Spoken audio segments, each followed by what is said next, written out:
नमस्कार साथियों, हमारे YouTube चैनल पर आपका हार्दिक स्वागत है। साथियों, आज हम हिंदी व्याकरण में जो टॉपिक है सर्वनाम, इसके ऊपर चर्चा करेंगे। देखिएगा, जो सर्वनाम टॉपिक है इसको इंग्लिश में प्रोनाउन बोलते हैं। क्या बोलते हैं इंग्लिश में? प्रोनाउन बोलते हैं। तो सबसे पहले जो सर्वनाम शब्द है, अगर इसके हम खंड करते हैं, इसके टुकड़े करते हैं, तो इसके टुकड़े होते हैं सर्व और नाम। क्या टुकड़े होते हैं इसके? सर्व और नाम। तो सर्व का मतलब होता है सभी और नाम का मतलब होता है संज्ञा। जैसे मैंने आपको संज्ञा टॉपिक पढ़ाया था, तो संज्ञा का एक पर्यायवाची शब्द बताया था नाम। नाम अर्थात पहचान बताया था। ठीक है, तो सभी नाम अर्थात जो संज्ञा के स्थान पर प्रयुक्त होते हैं उन्हें सर्वनाम बोलते हैं।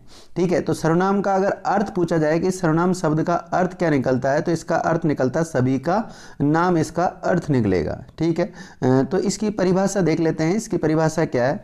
तो वह शब्द जो संज्ञा के स्थान पर प्रयुक्त किए जाते हैं उन्हें सर्वनाम कहते हैं। ठीक है, सर्वनाम ये हो गया।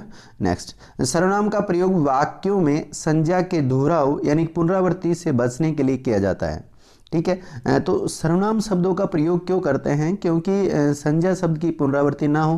क्योंकि संज्ञा शब्द की पुनरावृत्ति होगी तो वाक्य जो होगा वो बड़ा बोझिल सा हो जाएगा और जो भाषा है वो बड़ी क्लिष्ट लगने लगेगी आपको। तो भाषा आपको बड़ी सुंदर सरल लगे, तो इसलिए सर्वनाम का प्रयोग किया जाता है। ठीक है, जिसे आपके सामने कुछ उदाहरण पेश कर रहा हूँ मैं। उदाहरण देखिएगा, ये आपके सामने उदाहरण लिखे हुए। उदाहरण इस प्रकार से है, जैसे राम होशियार है लेकिन अभी तक उसे नौकरी नहीं मिली। तो यहाँ पर राम शब्द तो क्या है? संज्ञा है और उसे जो शब्द आया है वो सर्वनाम है। ठीक है, तो अगर राम वापस यहाँ पे लिखते हैं हम, जैसे राम होशियार है लेकिन अभी तक राम को नौकरी नहीं मिली, तो बार बार राम राम शब्द यानी कि संज्ञा शब्द अगर बोलते हैं तो इससे भाषा बोझिल लगती है। तो भाषा की बोझिलता कम करने के लिए ही सर्वनाम का प्रयोग किया जाता है। तो नीचे देखना, दूसरा वाक्य दे रखा है, राम ने कहा कि वह विद्यालय जा रहा है। तो यहाँ पर वह एक सर्वनाम है। क्या है? वह सर्वनाम है जो राम के स्थान पर आया है। जैसे एक वाक्य आपके सामने एक और प्रस्तुत कर रहा हूँ। ये वाक्य देखिए, राम स्कूल जाता है, वह स्कूल में खेलता है, वह शिक्षक की बातों को मानता है। तो ये तो सही है, इसमें कोई दिक्कत नहीं है, इसमें हमने सर्वनाम का प्रयोग किया है। लेकिन इससे ऊपर वाला वाक्य देखो, राम स्कूल जाता है, राम स्कूल में खेलता है, राम शिक्षक की बातों को मानता है। बार बार हम राम शब्द बोल रहे हैं, तो राम शब्द कि बार बार जब हम पुनरावृत्ति कर रहे हैं तो इससे भाषा सही नहीं लग रही है, मतलब हमें सरल नहीं लगती, क्लिष्ट लगने लग जाती है। तो इसकी जगह पर देखो, यही इस राम के स्थान पर फिर हमने किसका प्रयोग किया? वह का। इस राम के स्थान पर यहाँ पे किसका प्रयोग किया? वह का प्रयोग किया। तो इससे ये नीचे वाला जो वाक्य है ये बड़ा सरल और बहुत शानदार लग रहा है। ठीक है, नेक्स्ट देखते हैं। सर्वनाम का अपना कोई लिंग नहीं होता। सर्वनाम का अपना कोई लिंग नहीं होता। देखिए, मैंने बताया था आपको, सर्वनाम एक विकारी शब्द है। कैसा शब्द है? विकारी शब्द है। विकारी शब्द उनको कहते हैं जिनमें विकारकों के कारण परिवर्तन हो जाता है। और विकारक कौन कौन से होते हैं? लिंग, वचन, कारक, काल, वाच्य और पुरुष।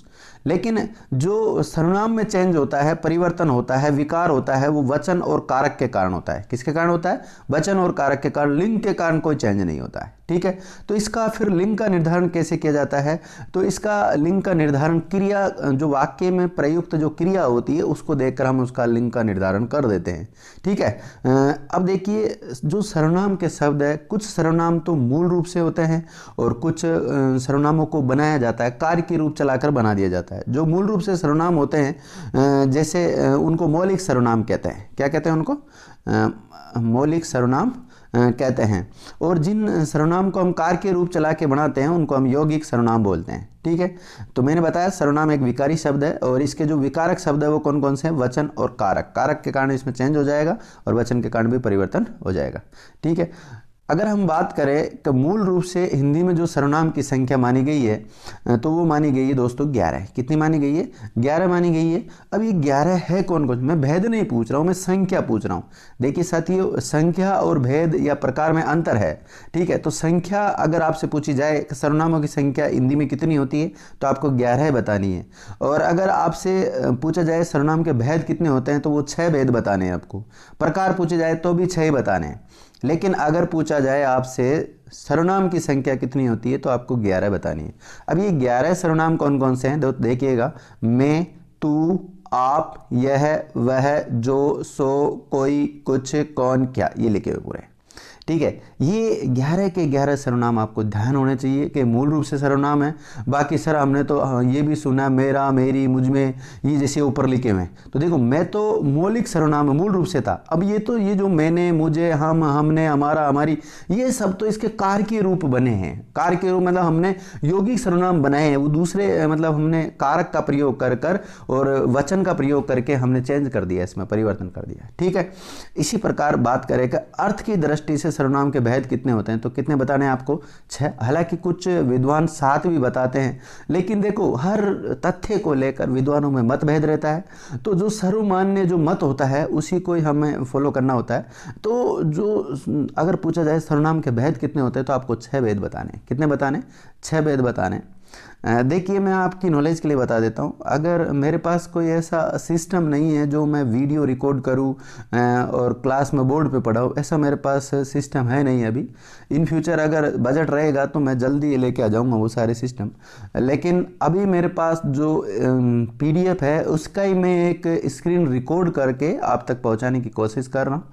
ठीक है, तो मैं चाहता हूँ मेरा जो कंटेंट है वो आप तक पहुँच जाए। कैसे भी पहुंचना चाहिए। बस आप अगर मेरे से जुड़े हुए हैं तो मेरी तरफ से जितना भला हो सके मैं उतना भला करने की कोशिश कर रहा हूँ। ठीक है, चलो आगे देखते हैं। देखिए ये सर्वनाम के 6 भेद कौन कौन से होते हैं।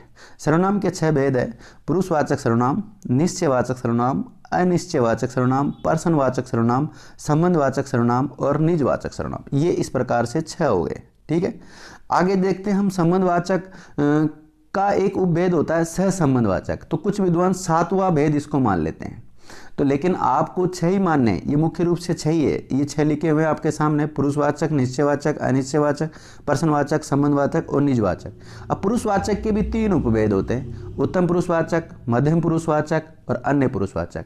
अन्य पुरुषवाचक को संस्कृत में प्रथम पुरुषवाचक बोलते हैं। क्या बोलते हैं? प्रथम पुरुषवाचक सर्वनाम भी बोलते हैं। ठीक है, लेकिन हम ध्यान देना, हम पढ़ कौन सा विषय रहे हैं? हम हिंदी विषय पढ़ रहे हैं। ठीक है, अब एक एक को पढ़ेंगे। जो 6 भेद है उसमें से सबसे पहला आता है पुरुषवाचक सर्वनाम, यानी कि इंग्लिश में बोलते हैं इसको पर्सनल प्रोनाउन। ठीक है, संज्ञा को बोलते हैं साथियों नाउन और सर्वनाम को बोलते हैं प्रोनाउन। ठीक है, तो जो इंग्लिश मीडियम वाले बच्चे हैं, अगर उन्होंने हिंदी व्याकरण नहीं पढ़ी तो आपने जब नाउन और प्रोनाउन पढ़े होंगे, या फिर हिंदी मीडियम वालों भी ने भी ग्रामर में तो पढ़ा ही होगा, इंग्लिश ग्रामर जो होती है। ठीक है, चलो कोई नहीं, इसको देखते हैं हम।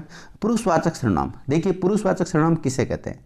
ऐसे सर्वनाम के शब्द जो किसी स्त्री या पुरुष दोनों के स्थान पर प्रयुक्त होते हैं उन्हें पुरुषवाचक सर्वनाम कहते हैं। क्योंकि कई बार इस शब्द को देखकर हमें लग जाता है, पुरुषवाचक को देखकर, कि ये पुरुष के स्थान पर ही प्रयुक्त होते होंगे। देखिए सर्वनाम का काम क्या है? संज्ञा के स्थान पर प्रयुक्त होना, और यही शब्द अगर किसी स्त्री और पुरुष के स्थान पर प्रयुक्त हो जाते हैं तो उसे पुरुषवाचक सर्वनाम कहते हैं। और इसकी पहचान है जैसे मैं, हम, तू, आप, यह, वह, ये सब इसकी पहचान होती है। क्योंकि इसमें से देखिए मैं और हम ये तो चल जाएगा उत्तम पुरुष में, तू, आप ये किस में चला जाएगा साथियों? तू और आप चला जाएगा मध्यम पुरुष में, और ये, वे, वह ये चल जाएंगे अन्य पुरुष में। हालांकि आप अन्य पुरुष में भी जाता है, लेकिन वो एक एक को देखेंगे कब जाता है। ठीक है, तो इसके कुछ उदाहरण दे रखे हैं आपके सामने। उदाहरण इस प्रकार से हैं, जैसे मैं फिल्म देखना चाहता हूँ, मैं घर जाना चाहता हूँ, तू कहता है तो ठीक ही होगा, तू जब तक आई तब तक वह चला गया, आजकल आप कहाँ रहते हैं। तो यहाँ पर जिनको देखिए, जिनको थोड़ा बोल्ड कर रखा है, जैसे मैं, यहाँ पर पुरुषवाचक सर्वनाम का उदाहरण है। मैं पुरुषवाचक का है, तू पुरुषवाचक का है, तू भी पुरुषवाचक का है, आप भी यहाँ पर पुरुषवाचक का है। ठीक है, तो देखिए आप एक नोट डाल के लिख सकते हैं आपके रजिस्टर में कि एक सर्वनाम का शब्द, ऐसा नहीं है कि एक वाक्य में एक ही सर्वनाम का शब्द आए। एक वाक्य में एक से अधिक सर्वनाम के शब्द प्रयुक्त हो सकते हैं। एक वाक्य में एक से अधिक सर्वनाम के शब्द प्रयुक्त हो सकते हैं। तो आप ये मत सोचना कि एक वाक्य में एक ही सर्वनाम आएगा, बहुत सारे आ सकते हैं। ठीक है, तो देखिए आजकल आप कहाँ रहते हैं, तो इसमें आप सर्वनाम है। और कौन सा सर्वनाम है? ये पुरुषवाचक सर्वनाम है। वे आज मेला देखने जाएंगे, तो वे यहाँ पर पुरुषवाचक सर्वनाम है। यह 3 प्रकार के होते हैं, यह 3 प्रकार के होते हैं। ये लाइन काट लो, इसका कोई मतलब नहीं। ठीक है, ये तो मतलब पुरुषवाचक सर्वनाम के भेद के लिए आया था, ये गलती से इसको उदाहरणों में आ गया, तो इसका कोई औचित्य नहीं है। आजकल आप कहाँ रहते हैं, ये हो गया। आप जहाँ भी रहती है खुशियों का माहौल रहता है, तो आप यहाँ पर है पुरुषवाचक सर्वनाम। ठीक है, अब पुरुषवाचक सर्वनाम के 3 उपभेद होते हैं। कितने होते हैं साथियों? 3 उपभेद होते हैं। और 3 कौन कौन से? उत्तम पुरुष, मध्यम पुरुष और अन्य पुरुष। ठीक है, अन्य पुरुष को इस संस्कृत में क्या बोलते हैं? प्रथम पुरुष। अभी स्टार्टिंग मैंने बताया था आपको। आपने कभी देखा होगा इंग्लिश में जैसे आई और वी का प्रयोग करते हैं, और मध्यम पुरुष में यू का प्रयोग करते हैं, अन्य पुरुष में इट और दे का प्रयोग होता है। इसी प्रकार ये हिंदी है साथियों, तो हिंदी के हिसाब से पढ़ेंगे, हम अंग्रेजी के हिसाब से नहीं पढ़ रहे हैं। तो इनको तीनों को तुलनात्मक दृष्टि से मैं बता रहा हूं। पुरुषवाचक सर्वनाम के उपभेद है तीनों, उत्तम पुरुष, मध्यम पुरुष और अन्य पुरुष। आपको इस प्रकार याद रखना है। अन्य पुरुष का संस्कृत में क्या बोलते हैं? प्रथम पुरुष बोलते हैं। तो अब देखते हैं पहले उत्तम पुरुष को। उत्तम पुरुष मतलब जैसे इंग्लिश में हम और आई और वी का प्रयोग कर देते हैं। ठीक है, जिस प्रकार जिस सर्वनाम का प्रयोग वक्ता के लिए होता है, वक्ता का मतलब होता है साथियों बोलने वाला, उसको हम वक्ता बोलते हैं। श्रोता मतलब सुनने वाला।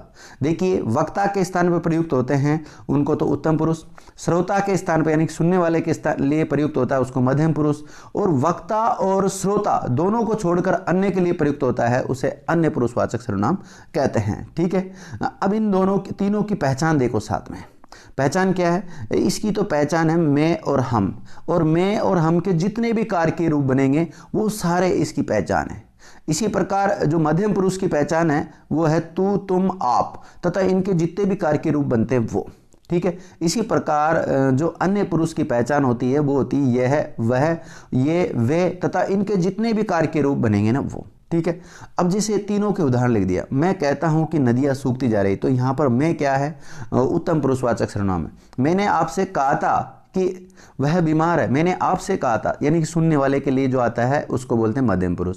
मैंने आपको बताया था कि वह पढ़ने में बहुत तेज है, मैंने आपको बताया, मैं बोल रहा हूं, आप सुन रहे हैं और अन्य की बात की जा रही है, तो यहां पर जो वह शब्द है वो अन्य पुरुषवाचक सर्वनाम है। और अन्य पुरुषवाचक अगर विकल्प में नहीं मिले आपको तो प्रथम पुरुषवाचक मान लेना है इसको। ठीक है, अब देखिए 3 जो है जैसे उत्तम पुरुष, मध्यम पुरुष और अन्य पुरुष, इसमें कुछ तो प्रधान को बोलते हैं मुख्य, और कुछ है अप्रधान यानी कि गौण। ठीक है, तो जो उत्तम पुरुषवाचक और मध्यम पुरुषवाचक सर्वनाम है इनको प्रधान पुरुष माना जाता है, ध्यान, या मुख्य पुरुष माना जाता है। ठीक है, इसी प्रकार जो अन्य पुरुषवाचक सर्वनाम है इसको अप्रधान पुरुष या गौण पुरुष माना जाता है। ठीक है, अब आगे देखते हैं। दूसरा है साथियों जो इसका भेद है सर्वनाम का, वह है निश्चयवाचक सर्वनाम। क्या है साथियों? निश्चयवाचक सर्वनाम या संकेतवाचक सर्वनाम भी कहते हैं इसको। ठीक है, इसकी देखिए परिभाषा देखिएगा। वे सर्वनाम के शब्द जो किसी वस्तु, पदार्थ, प्राणी, स्थान आदि का निश्चित बोध कराते हो उन्हें निश्चयवाचक सर्वनाम कहते हैं। देखो, सर्वनाम का पहली खासियत यह है कि ये संज्ञा के स्थान पर तो प्रयुक्त होंगे, लेकिन संज्ञा के स्थान पर प्रयुक्त होकर किसी वस्तु की, पदार्थ की, प्राणी की उसकी निश्चितता का बोध करा देते हो तो उसे निश्चयवाचक सर्वनाम कहते हैं। ठीक है, और देखिए इसके बारे में क्या लिखा हुआ है। जिस सर्वनाम से किसी वस्तु, व्यक्ति अथवा पदार्थ के विषय में ठीक ठीक और निश्चित ज्ञान हो निश्चयवाचक सर्वनाम कहलाता है। ठीक है, देखो मैंने ऐसी बात नहीं है कि एक ही परिभाषा नहीं लिख रही कि बहुत प्रकार की परिभाषाएं मिलती मार्केट में, आपको अलग अलग किताब जो होती है उसमें अलग अलग परिभाषाएं मिलेगी। तो मैंने कोशिश की है जो ज़्यादातर फेमस परिभाषाएं हैं उनको इसमें प्रविष्ट किया है, तो आप देखिएगा।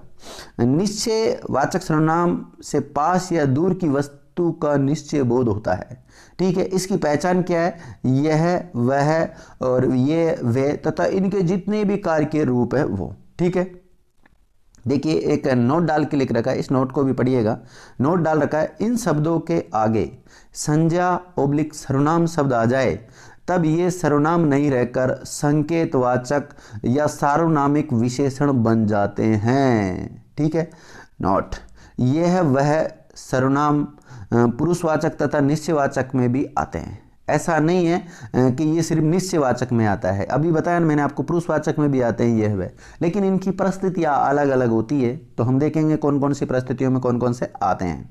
ठीक है, इसके जो निश्चयवाचक सर्वनाम है इसके कुछ उदाहरण हैं, वो देखिएगा आप। यह अच्छा है, वह तो राम है, वह बुरे हैं, वह उसका घर है, ये ठीक है, वह तो राम है, ये अच्छे हैं, वे बुरे हैं। तो यहाँ पर जिनको बोल्ड कर रखा है ये सब निश्चयवाचक सर्वनाम है। ये है, वह है, वह है, ये मैंने पहचान बता ही दी आपको वैसे, ये सारे। ठीक है, अब देखो और उदाहरण है आपके सामने।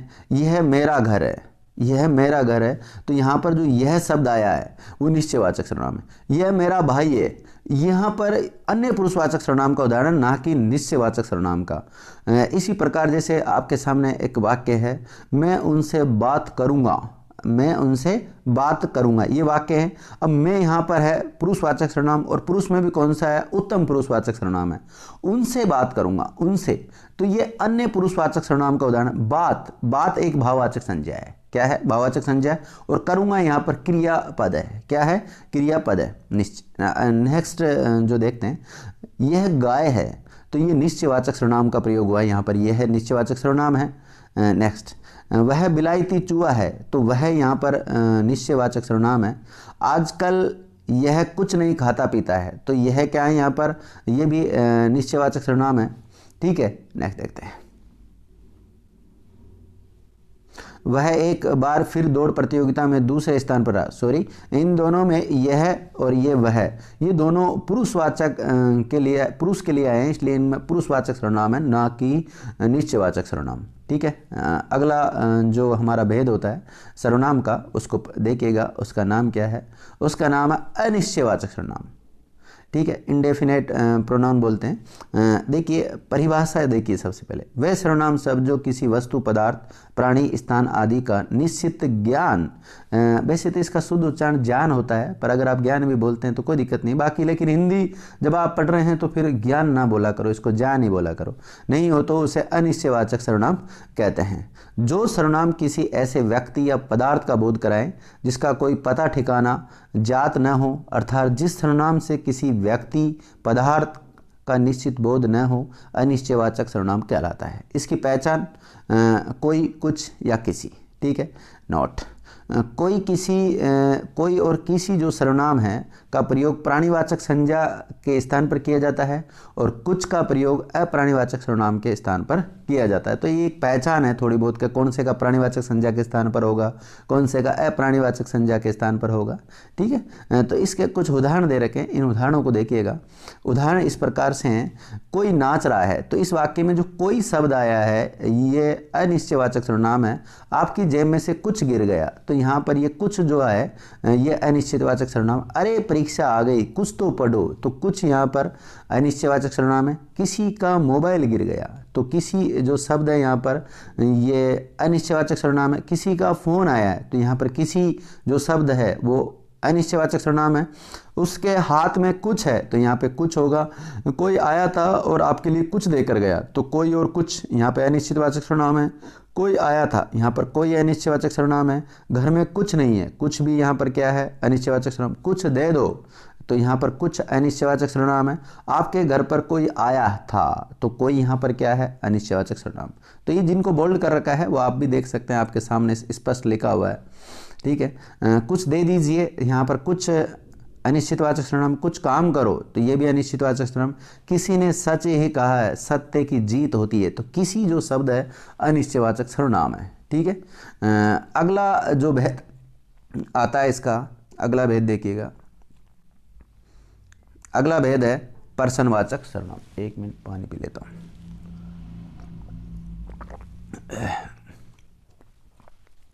देखिएगा पर्सनवाचक सर्वनाम। पर्सनवाचक सर्वनाम की सबसे पहले आप परिभाषा देखिएगा। वे सर्वनाम शब्द जिनसे पर्सन करने का भाव उत्पन्न होता हो उन्हें पर्सनवाचक सर्वनाम कहते हैं। यानी जिस सर्वनाम से पर्सन का बोध होता है उसे ही पर्सनवाचक सर्वनाम कहा जाता है। इसकी जो पहचान होती है दोस्तों, क्या, कौन, कितना, कैसे, कहाँ, कब, क्यों, किस लिए, किसके, किसने, तथा इनके जितने भी कारकीय रूप बनेंगे वो सारे के सारे किस में चले जाएंगे, पर्सनवाचक सर्वनाम कहलाते हैं। ठीक है, कौन, किसे, किसने, किसको का प्रयोग ज़्यादातर प्राणीवाचक संज्ञा के स्थान पर किया जाता है, और क्या जो सर्वनाम है उसका प्रयोग अप्राणीवाचक संज्ञा के स्थान पर किया जाता है। ठीक है, उदाहरण देखिएगा, इसके कुछ उदाहरण हैं। उदाहरण देखो आप अच्छी तरह। आपका नाम क्या है। देखिए मैंने कहा था आपका नाम क्या है, तो आपका, अगर आपका को रेखांकित करके देता जब तो मध्यम पुरुषवाचक सर्वनाम होता है, लेकिन यहां पर वो रेखांकित करके दे रहा है क्या को, किसको दे रहा है, क्या को दे रहा है, तो क्या यहां पर प्रश्नवाचक सर्वनाम है, ध्यान रखना। और अगर इनके कोई वाक्य आते हैं तो वाक्य के पीछे प्रश्नवाचक चिन्ह भी आता है, तो उससे भी आप पहचान सकते हैं। बाकी एक वाक्य में अगर एक से अधिक सर्वनाम है तो जो एग्जामिनर है वो किसी न किसी एक को रेखांकित करके देगा और आपसे पूछेगा कि इस रेखांकित शब्द में कौन सा सर्वनाम है, ठीक है ना। तो देखिए जैसे आपका नाम क्या है, अब अगर इस शब्द का हम पोस्टमार्टम करते हैं तो आपका जो शब्द है वो मध्यम पुरुषवाचक सर्वनाम का उदाहरण है, ठीक है। नाम एक जातिवाचक संज्ञा होता है। जैसे अगर नाम आ जाता राम, श्याम, कमल, विमल, अगर ऐसा नाम आ जाता जब तो वो व्यक्तिवाचक में चला जाता, लेकिन नाम शब्द खुद आया है तो जातिवाचक संज्ञा का उदाहरण हो गया, ठीक है। क्या, क्या यहां पर एक प्रश्नवाचक सर्वनाम है, ठीक है एक क्रिया है मतलब होना, होना से लिया गया है इसका, ठीक है। और दूसरा वाक्य देखिएगा इसका, आज कौन कौन जल्दी आए, तो कौन कौन जो शब्द है यहाँ पर वो प्रश्नवाचक सर्वनाम का उदाहरण है। देखो तो कौन आया है, कौन यहाँ पर क्या है, प्रश्नवाचक सर्वनाम। अगला जो वाक्य है, दूध में क्या गिर गया, तो ये भी प्रश्नवाचक सर्वनाम है। अगला वाक्य, यह कौन है, तो कौन यहाँ पर क्या है, प्रश्नवाचक सर्वनाम है। जो मुझे नहीं जानता, यहाँ कौन है, जो मुझे नहीं जानता, ठीक है। तुम कैसे आए, तुम कैसे आए, तो यहाँ पे कैसे है, वह क्या चाहता है, क्या है यहाँ पर। देखो तो कौन आया है, कौन यहाँ पर है। आपने क्या खाया, तो यहाँ पर जो क्या शब्द है ये प्रश्नवाचक सर्वनाम का उदाहरण है, ठीक है। अगला जो भेद आता है, अगला भेद का नाम है इसका संबंधवाचक सर्वनाम, यानी कि रिलेटिव प्रोनाउन इंग्लिश में बोलेंगे इसको। देखिएगा परिभाषा, जिस सर्वनाम से एक शब्द या वाक्य का दूसरे शब्द या वाक्य से संबंध जाना जाता है उसे ही संबंधवाचक सर्वनाम कहते हैं। या आप इस प्रकार से भी समझ सकते हैं, वे सर्वनाम जो दो पदों में संबंध बताने का काम करते हैं उन्हें संबंधवाचक सर्वनाम कहते हैं। और ऐसे समझ में नहीं आए तो फिर देखना, जहां पर दो वस्तुओं अथवा दो व्यक्तियों, दो प्राणियों का जो पारस्परिक संबंध प्रकट होता है वहां संबंधवाचक सर्वनाम होता है। जैसे पहचान इसकी क्या क्या है, कौन कौन से सर्वनाम मिलेंगे आपको, जैसे जो, सो, जैसा, वैसा, जैसी, वैसी, जब, तब, जितना, उतना, जिसकी, उसकी, जो, वह, ये सारे संबंधवाचक सर्वनाम, ठीक है। सर्वनाम शब्द जोड़े जाते हैं, जोड़े से आते हैं ये दोनों, जैसे जैसा, वैसा, जो, सो, ये जो संबंधवाचक सर्वनाम होते हैं ये जोड़े से आते हैं, ठीक है। और कुछ विद्वान साथियों, जैसे यहाँ पर लिखा हुआ है जैसे जैसा, वैसा, तो जैसा को तो संबंधवाचक मान लेते हैं और जो वैसा शब्द है इसको सह संबंधवाचक मान लेते हैं। क्या मान लेते हैं, सह संबंधवाचक मान लेते हैं इसको, बल्कि जो जैसा है इसको संबंधवाचक मानते हैं, ठीक है ना। तो ऐसे भी कई बार होता है। तो देखिए इसका कुछ उदाहरण है, उदाहरण आपके सामने प्रस्तुत कर रहा हूँ। उदाहरण देखिएगा, जैसी करनी वैसी बरनी, तो यहाँ पर वैसे तो जैसी और वैसी आप संबंधवाचक माने, जैसी और वैसी जो शब्द है इनको संबंधवाचक सर्वनाम मानना है। लेकिन अगर वो पूछ ले प्रॉपर तरीके से और डीप जाकर अगर पूछता है तो जो वैसी शब्द है इसको आप, जैसे जैसी शब्द है इसको तो संबंधवाचक मानना है और वैसी शब्द है इसको क्या मानना है आपको, सह संबंध मानना है। क्या मानना है साथियों, सह संबंधवाचक सर्वनाम मानना है इसको। तो वैसे तो मैंने आपको 6 ही बताया, लेकिन 7वां मैंने कहा था कुछ विद्वान सह संबंधवाचक मानते हैं। तो संबंधवाचक का जो उपभेद है सह संबंधवाचक, इसी को ही वो एक स्वतंत्र भेद भी मान लेते हैं। तो कभी पूछ ले इसमें जैसे जैसी करनी वैसी बरनी, तो वैसी यहाँ पर सह संबंधवाचक सर्वनाम कहलाएगा और जैसी ये कहलाएगा संबंधवाचक सर्वनाम, ठीक है। इसी प्रकार और कुछ वाक्य हैं उनको भी आप देख सकते हैं। वाक्य है जो करेगा सो भरेगा, तो जो तो यहाँ पर संबंधवाचक है और सो क्या है यहाँ पर सह संबंधवाचक, और सह संबंध विकल्प में ही नहीं दे रखा तो इसको फिर हम संबंधवाचक में ही मानेंगे। वास्तविकता तो यह है कि संबंधवाचक सर्वनाम का ही उपभेद होता है सह संबंधवाचक, ठीक है। जब सह संबंध उपवाचक इसका उपभेद होता है तो कुछ विद्वान स्वतंत्र मानते हैं, कुछ नहीं मानते, तो कोई बड़ा इश्यू नहीं है इसका, ठीक है। जैसा बीज बोओगे वैसा काटोगे, तो यहाँ पे जैसा और वैसा संबंधवाचक के उदाहरण है। जिसकी लाठी उसकी भैंस सह संबंधवाचक का उदाहरण है। जो लड़का दरवाजे पर खड़ा है वह बहुत सुंदर है। देखिए जिनको बोल्ड कर रखा आपको दिख रहा होगा वीडियो में आराम से, ठीक है। तो जो और वो यहाँ पर क्या है, संबंधवाचक सर्वनाम है। जो जागेगा सो पावेगा। देखिए जब पुरानी हिंदी की बात करें हम तो पुरानी हिंदी में ऐसे वाक्य बनता था जो जागेगा सो पावेगा, लेकिन आजकल की जो हिंदी है, आधुनिक मॉडर्न हिंदी है, उसमें जो जागेगा वह पावेगा। सो का प्रयोग नहीं करके किसका प्रयोग किया जाता है? सो के स्थान पर वह का प्रयोग किया जाता है। जैसे जो सोवेगा सो खोवेगा, पहले ऐसा होता था पुरानी हिंदी में, लेकिन अभी आधुनिक हिंदी में जो सोवेगा वह खोएगा, इस प्रकार का लिखा हुआ आता है। ठीक है, नेक्स्ट देखते हैं। जो सोए, ये हो गया। जो जाहे की भावना सो ताही के पास। तो जो सो क्या है यहाँ पर? संबंधवाचक सर्वनाम है। जो सत्य बोलता है वह नहीं डरता है, ये भी क्या है? संबंधवाचक सर्वनाम है। देखिए ये आ गया जो फैक्ट है, इस नोट को आप पढ़िएगा। नोट को पढ़ के सुना देता हूँ मैं आपके सामने। सह संबंधवाचक सर्वनाम। जो सो कुछ विद्वान इसे भी सर्वनाम का भेद मानते हैं। जैसे सर्वनाम के फिर 7 भेद हो जाते हैं। कितने हो जाते हैं? 7। जो संबंधवाचक बच्चा दरवाजे पर खड़ा है वह सहसंबंध भूखा प्रतीत होता है। देखिए जो बच्चा दरवाजे पर खड़ा है, जो बच्चा दरवाजे पर खड़ा है वह भूखा प्रतीत होता है। तो जो तो क्या है यहाँ पर? संबंधवाचक सर्वनाम का उदाहरण होगा, और वह क्या होगा? सहसंबंध का उदाहरण होगा। ठीक है, अगला जो 6ठे नंबर का हमारा सर्वनाम है उसका नाम है निजवाचक सर्वनाम, यानी कि इंग्लिश में बोलेंगे इसको रिफ्लेक्सिव प्रोनाउन बोलते हैं। इसकी जो डेफिनेशन है वो देखिएगा आप। डेफिनेशन इस प्रकार से है, इसकी परिभाषा देखिएगा। वे सर्वनाम के शब्द जिनको कर्ता यानी कि वक्ता स्वयं के लिए प्रयुक्त करे उन्हें निजवाचक सर्वनाम कहते हैं। जैसे कुछ उदाहरण है, स्वयं, खुद, स्वतः, अपने आप, निज, आप, अपना, अपने, ऐसे शब्द आपको वाक्य में देखने को मिलेंगे। देखिए इसमें अपनापन प्रकट करना होता है। क्या करना होता है? अपनापन प्रकट करना होता है निजवाचक में। ठीक है, उदाहरण देखिएगा। रमेश ये कार्य स्वयं कर लेगा, तो स्वयं यहाँ पर निजवाचक सर्वनाम। मैं ये कार्य आप कर लूँगा, तो आप यहाँ पर निजवाचक सर्वनाम है। मैं आप चला जाऊँगा, यहाँ पर निजवाचक सर्वनाम आप है। मैं स्वयं वहीं से आया हूँ, स्वयं यहाँ पर निजवाचक सर्वनाम। मेरे घर कब आ रहे हो, मेरे घर कब आ रहे हो। तो साथियों मेरे घर कब आ रहे हो, मैं अपनी पुस्तक पढ़ रहा हूँ। अपनी जो शब्द है यहाँ पर निजवाचक सर्वनाम है। आप कहाँ से आ रहे हैं, तो आप अगर यहाँ पर शब्द है तो यहाँ पे आप आया साथियों मध्यम पुरुष के लिए। लेकिन आप आजकल कहाँ रहती हैं, ये भी किसके लिए आया? आप यहाँ पर मध्यम पुरुष के लिए। तो ये नहीं है कि आप अपने आप निजवाचक में जाएगा, तो कंडीशन देखनी होगी आपको। ठीक है, मैं आपसे मिलना चाहता हूँ, तो आपसे ये भी किस में आ जाएगा? मध्यम पुरुष का उदाहरण होगा। हालांकि मैं पढ़ा निजवाचक रहा हूँ, लेकिन उदाहरण मैंने मिक्स में लिख रखे हैं। ठीक है, गांधी अहिंसा के पुजारी थे, आपने असहयोग आंदोलन चलाया। तो यहाँ पर जो आपने शब्द है निजवाचक भी नहीं है, मध्यम पुरुषवाचक भी नहीं है, यह है अन्य पुरुषवाचक सर्वनाम। कौन सा है? अन्य पुरुषवाचक सर्वनाम का उदाहरण है। और देखिए उदाहरण, बहुत सारे उदाहरण लिखे हुए हैं।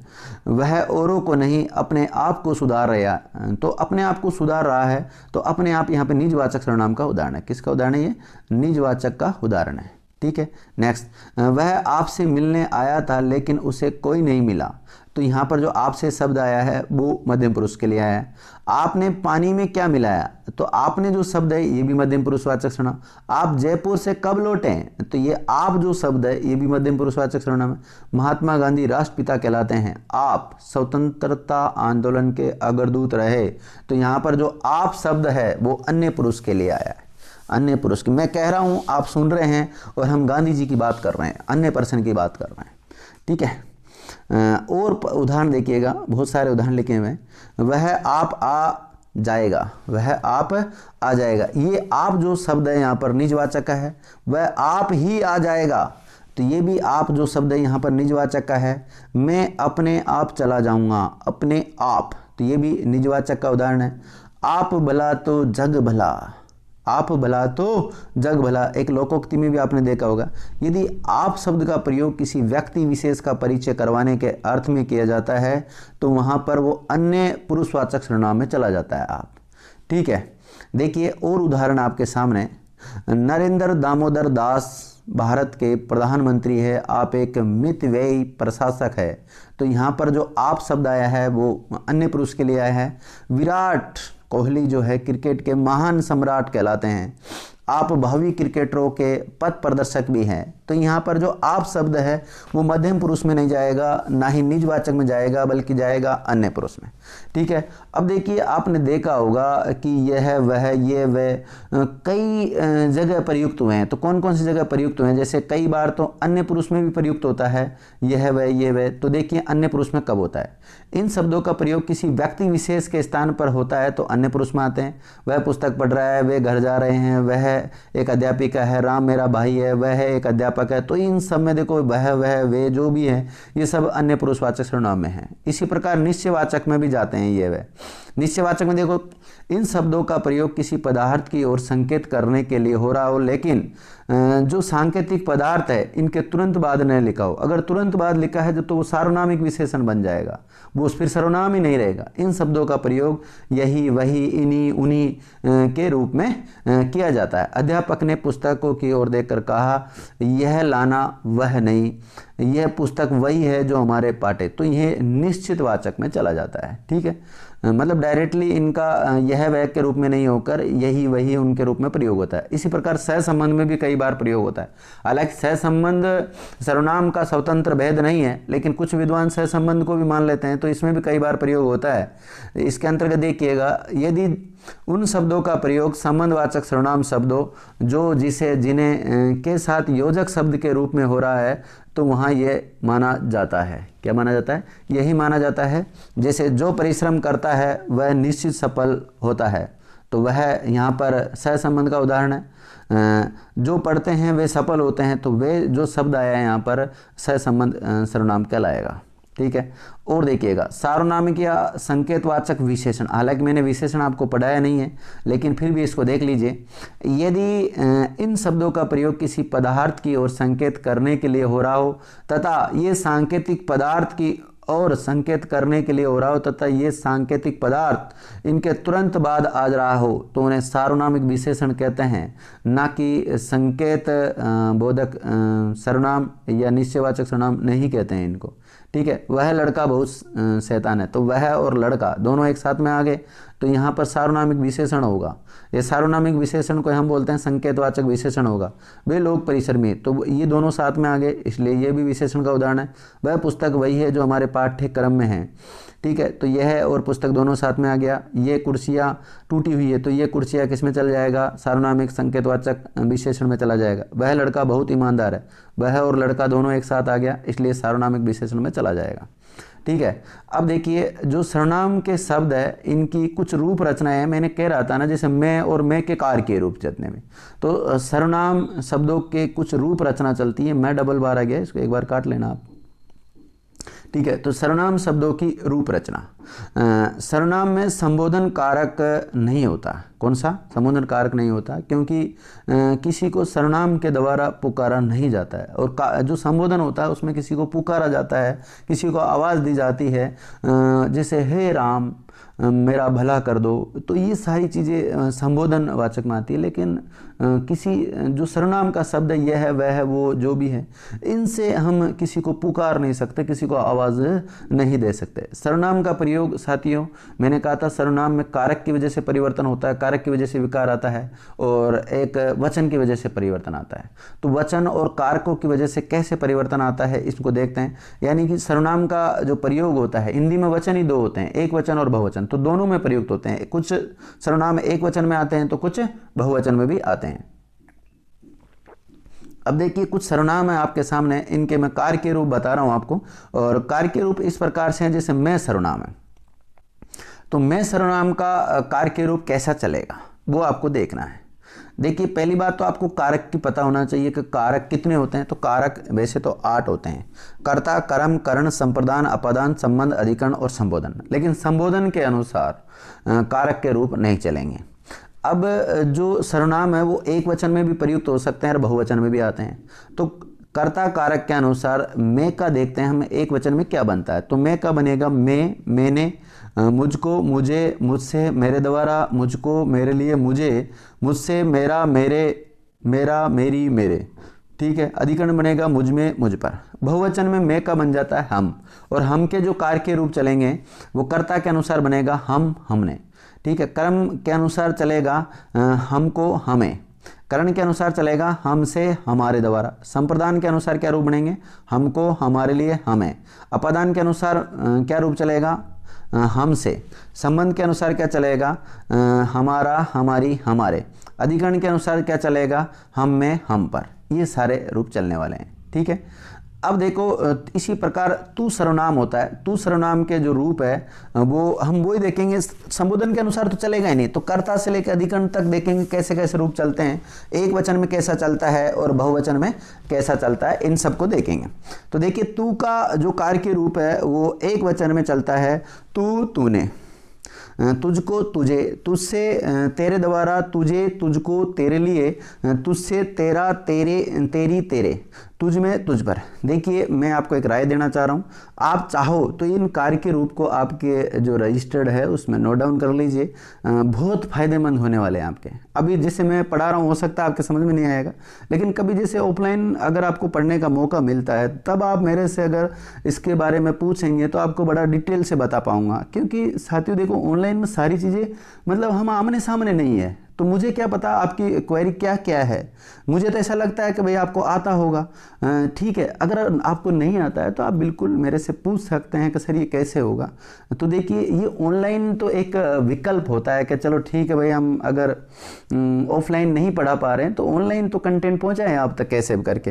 और या पहले से अगर आपको आता है तो पहले आपके पास जो कंटेंट है, जो मैटर है, वो क्या सफिशिएंट है, क्या उससे आपको अधिक मिल रहा है, तो आप देखें, इनको तुलना करें आप लोग। देखिए इसी प्रकार बहुवचन में रूप चलेगा इसका तुम, तुमने, तुमको, तुम्हें, तुमसे, तुम्हारे द्वारा, तुम्हें, तुम्हारे लिए, तुमसे, तुम्हारा, तुम्हारे, तुम्हारी, तुम में, तुम पर, ठीक है। इस प्रकार के रूप चलते हैं। इसी प्रकार देखिए वह जो सर्वनाम होता है इसका एक वचन में कैसे रूप चलेंगे, बहुवचन में कैसे चलेंगे कारकों के अनुसार। तो वह का एक वचन में चलेगा वह, उसने, उसे, उसको, उससे, उसके द्वारा, उसको, उसे, उसके लिए, उससे, उसका, उसकी, उसके, उसमें, उस पर, ठीक है। बहुवचन में बनेगा वह, उन्होंने, उन्हें, उनको, उनसे, उनके द्वारा, उनसे, उनके लिए, उनसे, उनका, उनकी, उनके, उनमें, उन पर, ठीक है, ये चलेगा। इसी प्रकार जो आप सर्वनाम है, आप सर्वनाम का एक वचन और बहुवचन में समान रूप चलते हैं, ठीक है। कर्ता में एक वचन में क्या होगा, आप, आपने, बहुवचन में भी क्या होगा, आप, आपने, ठीक है। इसी प्रकार क्रम के अनुसार आपको, करण के अनुसार आपसे, संप्रदान के अनुसार आपके लिए, अपादान आपसे, संबंध आपका, आपकी, आपके, अधिकरण में आप में, आप पर, ठीक है। इसी प्रकार यह जो सर्वनाम है इसके देखिए एक वचन में क्या रूप बनेंगे, यह, इसने, इसे, इसको, इससे, इसके द्वारा, इसे, इसके लिए, इसको, इससे, इसका, इसकी, इसके, इसमें, इस पर, ठीक है। इसी प्रकार बहुवचन में क्या रूप बनेगा इसका, यह, इन्होंने, इनको, इन्हें, इनसे, इनके द्वारा, इन्हें, इनके लिए, इनको, इनसे, इनका, इनकी, इनके, इनमें, इन पर, ये सारे रूप चलेंगे ये, ठीक है।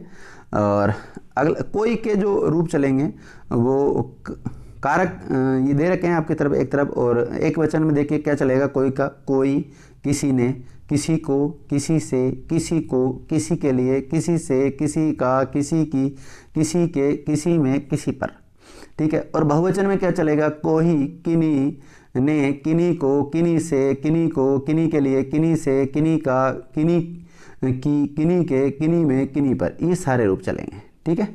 अब देखिए जो जो सर्वनाम है उसके रूप कैसे चलते हैं। जो का देखिए, जो, जिसने, जिसे, जिसको, जिससे, जिसको, जिसके लिए, जिससे, जिसका, जिसकी, जिसके, जिसमें, जिस पर, ठीक है। बहुवचन में क्या चलेगा, जो का, जो, जिन्होंने, क्या हो जाता है यहाँ पे, जिन्होंने, जिन्हें, जिनको, जिनसे, जिनको, जिनके लिए, जिनसे, जिनका, जिनके, जिनकी, जिनमें, जिन पर, ये हो जाता है, ठीक है। अगला देखिए कौन जो सर्वनाम है, कौन के जो रूप चलते हैं वो कैसे चलते हैं वो देखिएगा। कौन के देखिए रूप कर एक वचन में चलेगा कौन, किसने, किसे, किसको, किससे, किसे, किसको, किसके लिए, किससे, किसका, किसकी, किसके, किसमें, किस पर। और बहुवचन में क्या चलेगा, कौन, किन्होंने, किने, किनको, किनसे, किने, किनको, किनके लिए, किनसे, किनका, किनकी, किनके, और किनमें, किन पर, ठीक है। अन्य कुछ उदाहरण है आपके सामने उदाहरण प्रस्तुत कर रहा हूँ। राम मेरा भाई है, वह एक चिकित्सक है। तो इसमें उत्तम पुरुषवाचक में भी जा सकता है और अन्य पुरुष के भी उदाहरण है। यह पुस्तक मेरी है, तो ये सार्वनामिक विशेषण है यहाँ पर, ठीक है। वह उसका घर है, तो ये निश्चितवाचक सर्वनाम। वह घर उसका है, तो ये सार्वनामिक विशेषण में चल जाएगा, ठीक है। वह अपने आप आ जाएगा, अन्य पुरुष और निजवाचक में जाएगा। उस गेंद को मत उठाओ, सार्वनामिक विशेषण का उदाहरण है, ठीक है। कुछ और फैक्ट दे रखे हैं आपके सामने। आदरार्थक संज्ञा शब्दों के लिए सर्वनाम भी आदरार्थक बहुवचन में प्रयुक्त होते हैं, ठीक है। मेरे पिताजी बाहर गए, वे आते होंगे, तो वे किस में आया? आदर्श सूचक में आया। नोट, अधिकार अथवा अभिमान प्रकट करने के लिए आजकल मैं के बजाय हम का प्रयोग किया जाता है। किसका प्रयोग किया जाता है? हम का प्रयोग किया जाता है, जो कि व्याकरण की दृष्टि से अशुद्ध है, गलत होता है, ठीक है। जैसे शांत रहे अन्यथा हमें कड़ा रुख अपनाना पड़ेगा, तो हमें शब्द नहीं आएगा यहाँ पर, इसलिए मतलब ये अशुद्ध है। भाई के नाते हमारा भी कुछ कर्तव्य बनता है, तो इस प्रकार ये अशुद्ध होते हैं ऐसे वाक्य, ठीक है ना। अब देखिए संज्ञा और सर्वनाम में क्या अंतर है। संज्ञा और सर्वनाम में क्या अंतर है? देखिए, संज्ञा शब्द से केवल उसी व्यक्ति या वस्तु का बोध होता है जिसका वह अर्थात संज्ञा नाम होता है, जबकि सर्वनाम का प्रयोग उस व्यक्ति या वस्तु के लिए होता है जिसकी चर्चा वाक्य में पहले की जा चुकी है। जैसे लड़का कहने से केवल लड़के का बोध होता है, किंतु वह शब्द कहने से किसी भी व्यक्ति वस्तु का बोध हो सकता है, जरूर नहीं लड़के का ही बोध हो, ठीक है। इसके अलावा देखिए साथियों, ये कुछ बड़े इंपॉर्टेंट है, इस चार्ट को तो आप बना ही लेना। चार्ट क्या है? देखिए, एक तरफ दे रखे हैं मैंने विकारी शब्द और एक तरफ दे रखे हैं उनके विकारक शब्द। तो विकारी शब्द तो आपके सामने कौन से संज्ञा, सर्वनाम, विशेषण और क्रिया, और एक तरफ दे रखे हैं विकारक शब्द, यानी लिंग, वचन, कारक, काल, वाच्य और पुरुष दे रखे हैं। अब किसकी वजह से किसमें जो परिवर्तन होता है, विकार होता है, चेंज होता है, उसको देखिएगा। देखिए, संज्ञा शब्द में किस किस की वजह से परिवर्तन होता है? लिंग की वजह से बिल्कुल परिवर्तन होता है, वचन की वजह से बिल्कुल परिवर्तन होता है, कारक की वजह से परिवर्तन होता है, लेकिन काल, वाच्य और पुरुष की वजह से कोई परिवर्तन नहीं होता है संज्ञा में। सर्वनाम में देखिए, लिंग की वजह से कोई परिवर्तन नहीं होता, ठीक है, लेकिन वचन की वजह से परिवर्तन किया जा सकता है और कारक की वजह से परिवर्तन किया जा सकता है, लेकिन काल, वाच्य और पुरुष की वजह से नहीं किया जा सकता। इसी प्रकार आप विशेषण को देखिए, विशेषण में जो चेंज होता है वो लिंग, वचन के कारण परिवर्तन हो जाता है। लिंग और वचन के कारण होता है, कारक, काल, वाच्य और पुरुष का कोई प्रभाव नहीं पड़ता है। क्रिया में देखिए साथियों, मतलब इसमें कारक के कारण कोई परिवर्तन नहीं होता, बाकी सबके कारण कोई न कोई परिवर्तन हो जाता है। जैसे लिंग की वजह से क्रिया में परिवर्तन हो जाता है, वचन की वजह से हो जाता है और काल की वजह से हो जाता है, वाच्य की वजह से हो जाता है, पुरुष की वजह से हो जाता है, ठीक है। तो इस प्रकार ये थे सर्वनाम मेरी तरफ से कंप्लीट हुए।